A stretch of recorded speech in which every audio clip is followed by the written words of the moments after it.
사랑하는 성도님 여러분, 오늘 수요 예배를 통해서 주의 성령께서 그분의 말씀을 우리의 심령 가운데 들려주시기를 소망합니다.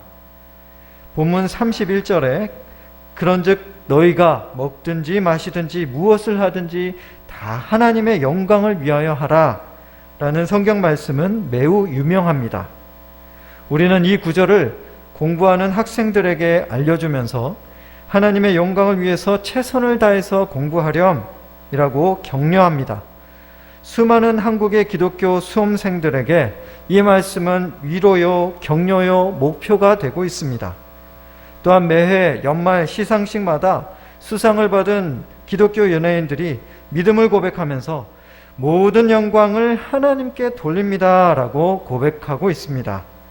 하나님께서 성경을 통해 우리에게 말씀하시며 우리의 신앙을 격려하시고 계실 뿐만이 아니라 이렇게 하나님의 성경 말씀대로 살아가려고 하는 많은 유명인들이 있다는 사실은 우리에게도 힘이 됩니다.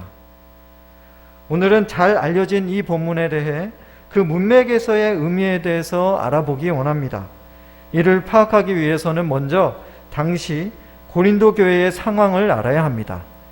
1세기 당시 아테네 도시 근처에 위치하고 있었던 이 고린도 도시, 아가야의 수도이자 번영하던 상업도시가 바로 고린도라는 도시였습니다.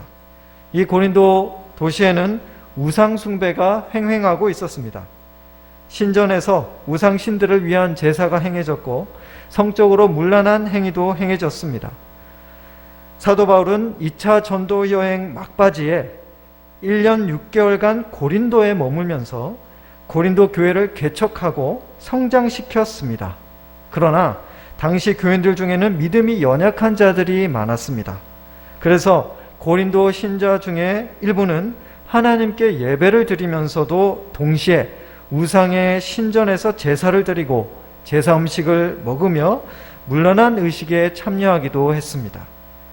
따라서 당시의 신자들에게는 그들의 잘못된 신앙 습관을 버리기 위한 가르침이 필요했습니다.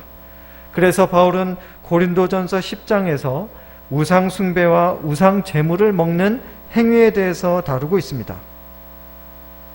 먼저 바울은 고린도전서 10장을 시작하면서 우상 숭배하는 자가 되지 말라고 거듭해서 강조합니다.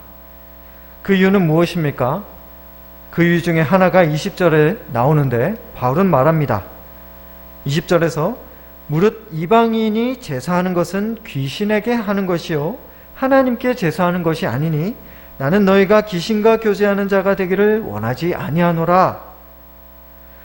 우상의 배후에는, 우상의 뒤에는 귀신이 있습니다. 그래서 사람들이 이방신들을 위해서 예배를 드릴 때 사실 그 우상 숭배자들은 귀신에게 예배를 드리는 것이나 마찬가지입니다. 귀신들은 우상 숭배자들의 심령을 교묘히 이용하여 죄를 짓게 만듭니다. 귀신들은 자신들에게 사람들이 예배하기를 원하고 있습니다. 그러나 그들을 예배하는 것은 곧 하나님을 질투나게 하는 것입니다. 그런 의미에서 기독교는 유교에서 제사를 지내는 것이나 불당에서 법회를 하는 것을 간과할 수 없습니다. 오늘 말씀에 비추어 보면 그들은 하나님께 제사를 드리는 것이 아니라 귀신에게 제사를 드리는 것이요 귀신과 교제하며 예배하는 것입니다. 이방 신전에서 제사를 드리면 안 됩니까? 이방 신전에서 제사를 드리면 안 됩니까? 라고 묻는 고린도 교인들이 있었습니다. 그런 교인들에게 바울은 확실하게 안 된다, 이방신들에게 제사를 지내서는 안 된다라고 선을 긋고 있습니다. 고린도 교인들은 이어서 이런 의문을 품었을 것입니다. 그럼 제사에 사용된 제물도 먹으면 안 됩니까? 제사에 사용된 제물도 먹으면 안 됩니까? 바울은 이방신 제사에 사용된 제물을 먹어도 되는지에 대해서 고린도 교회에게 하나님의 뜻을 전달해 주어야 했습니다. 사실 이 문제는 상당히 중요한 문제였습니다. 유대인들은 당시에 부정한 음식을 먹지 않기 위해 순교까지 각오하는 사람들이었습니다. 그래서 사실 이미 바울이 이 고린도전서 편지를 쓰기 6년 전인 AD 49년경에, 기원 후 49년경에 이미 이 문제에 대한 예루살렘의 회의가 있었고 결론이 난 문제였습니다. 바울은 재차 6년 전에 있었던 그 회의의 결정에 대한 원리를 오늘 본문에서도 설명할 것입니다. 어떻게 해야 합니까? 하나님의 성도가 제사에 사용된 제물을 먹어도 되는 것입니까? 먼저 원리를 따져봅시다. 일반적인 상황에서 생각해 봅시다. 평상시에 성도는 원리만 생각해 봤을 때 성도는 제사에 사용된 제물을 먹어도 됩니다. 이에 대하여 바울은 언급하기를 29절 후반부에 보시면 어찌하여 내 자유가 남의 양심으로 말미암아 판단을 받으리요 라고 말하고 있습니다. 우리 그리스도인들에게는 자유가 있습니다. 예수 그리스도께서 우리를 위해, 우리를 대신하여 법적인 형벌을 모두 다 당해 주셨습니다. 더 이상 우리는 율법 아래에 있지 않습니다. 그런데 구약의 율법은 음식 중에서 정한 음식과 부정한 음식을 나누었습니다. 그래서 율법 아래에 있었던 사람들은 부정한 음식을 먹으면 하나님께 죄를 짓는 것이 되었습니다. 법적으로 유죄를 선고받았습니다. 그러나 예수님을 믿는 사람에게 하나님께서는 그러한 법적 굴레를 제거해 주셨습니다. 어떤 종류의 음식이든 하나님의 창조한 선한 음식이기에 그것이 입으로 들어가는 것 자체로는 하나님께 죄가 되지 않습니다. 그래서 신자 개인이 우상에게 제사를 드린 음식을 먹는 것은 죄가 아닙니다. 먹을 수 있는 자유가 있습니다. 오히려 그 자유를 주신 하나님께 감사함으로 먹을 수 있습니다. 그래서 30절에서 바울은 말합니다.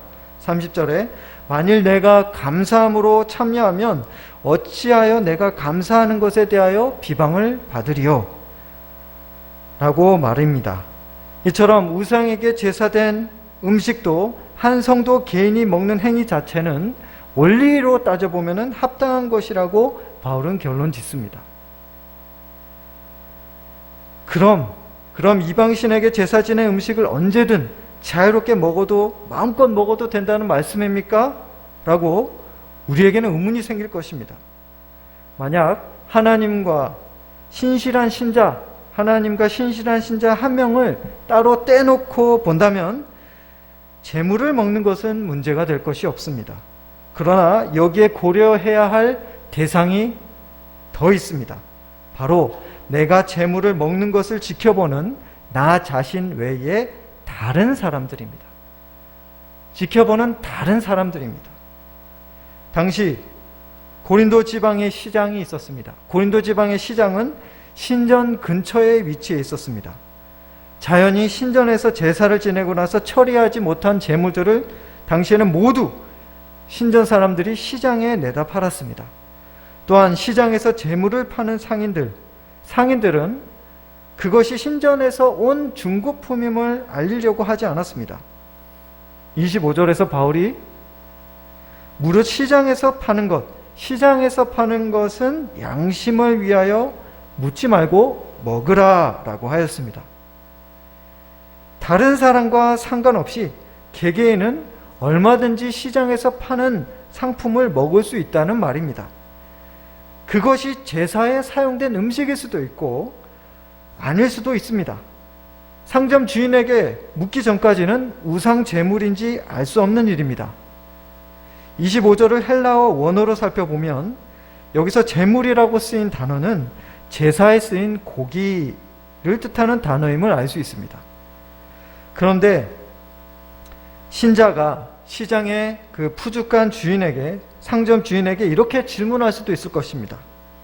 그 고기 혹시 옆에 세라피스 신전에서 사용한 고기요?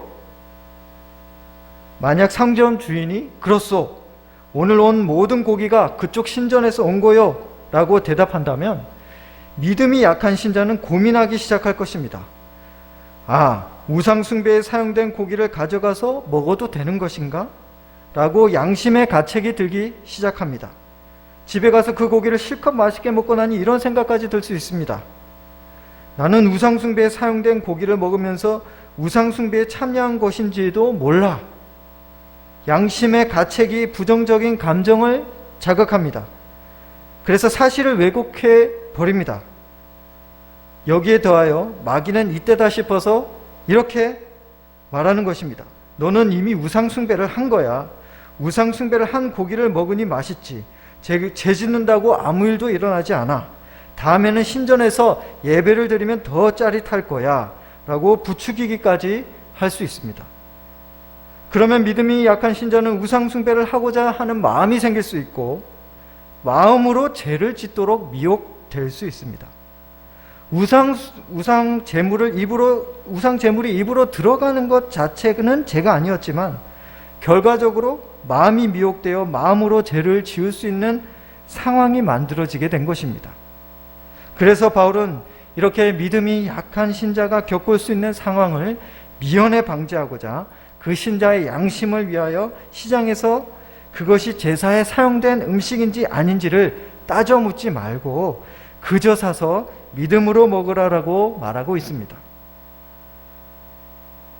27절에는 또 다른 경우가 있습니다.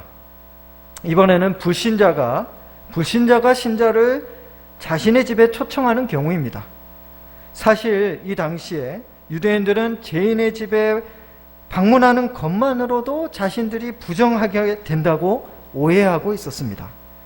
하지만 당시 풍습과는 달리 예수님께서 죄인들과 함께 식사하기를 꺼려하지 않으셨듯이 바울은 불신자가 신자를 초청하여 식사를 하고자 하는 경우에 불신자의 집에 초대받았다면 전도를 위해서 갈 것을 권면하고 있습니다. 바울은 말합니다. 27절에 불신자 중 누가 너희를 청할 때에 너희가 가고자 하거든 너희 앞에 차려놓은 것은 무엇이든지 양심을 위하여 묻지 말고 먹으라 라고 말입니다. 물론 불신자 가정의 식탁에 차려진 음식 중에 우상 제사에 사용된 고기가 놓여 있을 수 있습니다. 이 경우에도 굳이 그 고기가 우상 제물로 사용된 고기인지 따져 묻지 말고 먹으면 된다고 충고합니다. 그렇게 할 때 신자는 차려진 밥상에 죄를 뿌리지 않고 화목한 교제를 불신자들과 할 수 있었습니다. 또한 신자들은 예수님을 믿는 자유를 누리며 고기를 먹을 수 있고 이러한 기쁨의 교제를 통해 영혼을 지옥의 고통에서 구원하는 전도의 기회를 얻을 수 있었습니다. 그런데 만약에 함께 그 자리에 동석한 신자 중에 누군가가 저 고기는 오늘 신전에서 예배 때 사용된 고기입니다. 저 고기는 오늘 신전에서 예배 때 사용된 고기입니다. 라고 알려준다면 경우는 달라집니다. 그럴 경우에는 식탁에 차려진 고기가 우상 제물임을 알려준 그 신자와 그의 양심을 위해서 배려해야 합니다. 그럴 경우에는 그렇게 말한 신자를 위해 고기에 입을 대어서는 안 됩니다. 만약 그렇지 않고 다른 신자가 나서서 무슨 상관입니까? 우리는 예수님 안에 자유로운 자가 아닙니까? 믿음 약한 소리 하지 마시고 자자 먹어봅시다 라고 하면서 그 음식을 먹으면 문제가 생깁니다. 어떻게 되겠습니까? 믿음이 약한 신자는 아니 저렇게 부정한 음식을 마음대로 먹다니 저 사람에게 실망이다. 그리고 이런 짓을 허용하는 기독교에 대해서도 재고해 봐야겠다라고 생각할 것입니다. 한마디로 다른 신자를 배려하지 않고 내 믿음만 강조하며 한 행동이 믿음이 약한 사람에게 시험거리가 된 것입니다. 바울은 믿음이 강한 사람이 이렇게 함부로 행동하며 다른 사람들을 걸려 넘어지게 하는 것을 원치 않았습니다. 그래서 32절, 33절에서 말합니다. 유대인에게나 헬라인에게나 하나님의 교회나 거치는 자가 되지 말고 나와 같이 모든 일에 모든 사람을 기쁘게 하여 자신의 유익을 구하지 아니하고 많은 사람의 유익을 구하여 그들로 구원을 받게 하라 라고 말입니다. 바울은 우리 신자에게 허용된 믿음의 자유를 사용하는 데 있어서 기준을 제시해주고 있습니다. 첫째는 내 믿음의 자유가 다른 사람에게 해가 된다면 절제해야 한다는 것입니다.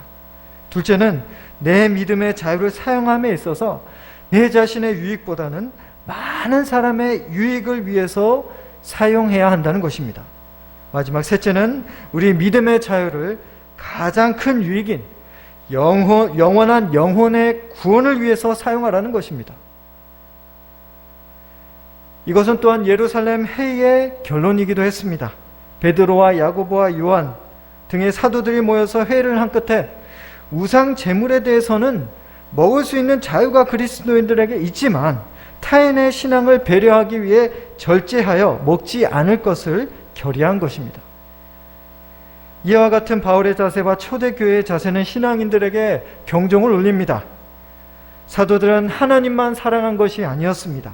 그들은 예수님께서 피값 주고 지옥의 고통에서 건져내신 귀한 성도들을 동일하게 사랑하였습니다. 왜냐하면 그들은 하나님의 것이었기 때문입니다. 또한 하나님께서 바로 그들을 세상의 어떤 것보다 비교할 수 없을 만큼 더욱 사랑하셨기 때문입니다. 더욱이 바울은 모든 일을 할 때에 자신과 하나님만 생각한 것이 아니었습니다. 동시에 그 일과 관련된 몸된 그리스도의 지체인 성도들도 함께 생각해 주었습니다. 배려해 주었습니다. 그들의 유익과 그들의 구원과 그들의 신앙의 성숙에 대해서 고심하였습니다. 사랑하는 성도 여러분, 질문을 드리고 싶습니다. 만약 어떤 성도가 어떤 일을 행할 때에 그 행동이 다른 성도에게 해가 되거나 심각한 시험거리가 된다면 그 일이 하나님의 영광을 위한 일이 되겠습니까? 그렇지 않습니다. 하나님께서 기뻐하시지 않으실 것입니다. 반대로 질문을 드리겠습니다. 만약 어떤 성도가 어떤 일을 행할 때에 그 행동이 다른 성도에게 유익이 된다면, 그리고 심지어 영혼의 구원에 유익이 된다면 하나님의 영광을 위한 일이 되겠습니까? 그렇습니다. 하나님께서 기뻐하실 것입니다. 하나님의 영광을 위하는 사람은 성도의 유익을 생각하는 사람입니다. 그래서 바울은 31절에서 결론적으로 말합니다. 그런즉 너희가 먹든지 마시든지 무엇을 하든지 다 하나님의 영광을 위하여 하라. 먹든지 마시든지 무엇을 하든지 다 하나님의 영광을 위하여 하라는 이 중요한 명령은 이와 같은 문맥에서 나왔습니다. 우리가 지금까지 살펴본 바에 의하면 이 말씀의 문맥적 의미가 무엇입니까? 문맥에서 살펴볼 수 있는 이 말씀의 뜻은 너희가 우상 제물을 먹을지 안 먹을지를 결정할 때에 그 일이 다른 모든 사람에게 유익이 되는 쪽으로 결정하여 하나님의 영광을 가리지 않도록 주의하라라는 뜻입니다. 사실 오늘 이 구절에서 강조하고자 하는 문맥적 의미는 우리가 어떤 일을 행할 때에 성도에게 거치는 것이 되지 않도록, 교회의 걸림돌이 되지 않게 고려하고 배려하는 일이 매우 중요하다는 것입니다. 또한 그렇게 이웃 성도의 유익을 위하여 행동하는 것이 하나님의 영광을 위한 일이라는 것입니다. 이 말씀은 또 어떤 사소한 일을 행하든 이웃의 유익을 구하여 하나님께 영광이 되도록 해야 함을 우리에게 가르쳐 줍니다. 그러나 물론 이 성경 구절의 의미는 일반적으로 더 확장될 수 있습니다. 개개인이 어떤 일을 하든 그 일의 시작, 과정, 결과에 성실하고 진실하게 임하여 선한 업적을 달성하여 하나님의 영광을 드러내라. 그 일의 시작, 과정, 결과에 성실하고 진실하게 임하여 선한 업적을 달성해서 하나님의 영광을 드러내라 라는 의미로 해석될 수도 있습니다. 이 말씀은 우리가 하나님의 영광에만 초점을 맞춰 살도록 우리에게 가르쳐주며 우리의 삶의 길을 심플하게 만들어줍니다. 그러나 이렇게 해석되거나 실천할 때는 주의점이 있습니다. 그것은 본래 말씀의 문맥에서 초점이었던 다른 성도의 자리를 없애서는 안 된다는 것입니다. 이 성경 말씀을 실천할 때에 이웃의 자리는 쏙 빼버리고 하나님만 신경 쓰겠다고 엄포를 놓는다면 그 사람의 실천은 다른 사람에게 폭력적이며 위험해질 수 있습니다. 우리가 어떤 사소한 일을 하든 하나님을 위해서 하는 것은 매우 당연하고 중요한 신앙의 원칙임에 분명합니다. 그러나 오늘 우리는 다시 한번 생각해 보기를 원합니다. 하나님께 영광을 돌리기 위해 우리가 어떤 일을 한다고 할 때 그 일을 누구를 위해 하는 것인지를 말입니다. 그 일을 할 때 단지 보이지 아니하시는 하나님을 위해서만 행한다고 하면서 보이는 주변의 사람들과 동역자들과 몸된 지체들을 전혀 고려하지 않는다면 그것은 위험한 일입니다. 하나님을 위해서 한다고 한 그 일이 다른 동역자들을 걸려 넘어지게 할 수 있고, 그렇게 되면 이미 그 일은 하나님께 영광이 되는 일이 아니기 때문입니다. 또한 두말할 것도 없이 어떤 사람이 입술로는 하나님의 영광을 위해 일한다고 하지만 다른 성도도 고려하지 않을 뿐만이 아니라 정작 하나님의 뜻도 신경 쓰지 않으면서 오직 자신을 위해서 그 일을 한다면 그것은 이미 출발부터 하나님의 영광을 위한 일이 아닙니다. 하나님의 영광을 위한 일은 어떤 것입니까? 그 일은 하나님을 위해서 하는 것이요 또한 다른 사람을 위해서 하는 일이 되어야 합니다. 예수님께서 우리에게 말씀하셨듯이 하나님의 거룩한 계명은 하나님 사랑, 이웃 사랑으로 요약될 수 있습니다. 그 계명에는 자기 사랑, 자기 자랑이 들어갈 자리는 없습니다.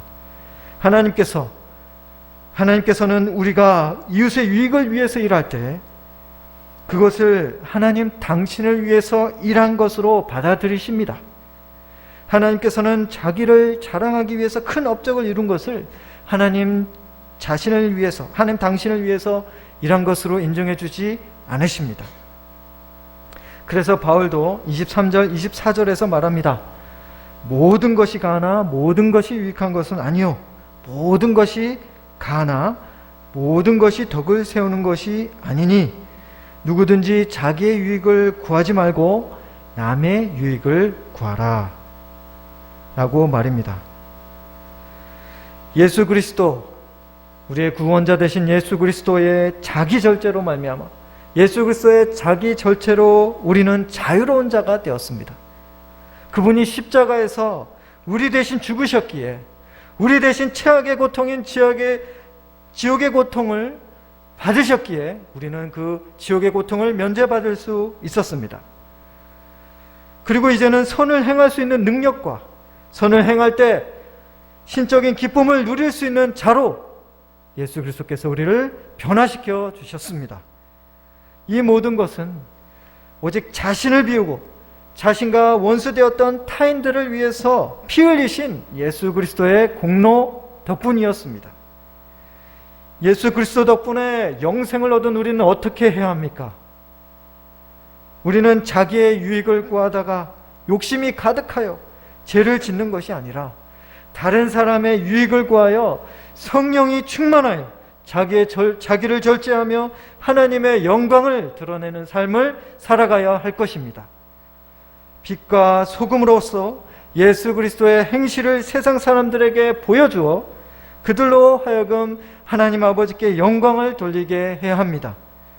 그러한 일을 행할 수 있는 능력이 은혜로 말미암아 오늘 밤 우리 가운데 임하시기를 예수 그리스도 이름으로 간절히 축원합니다.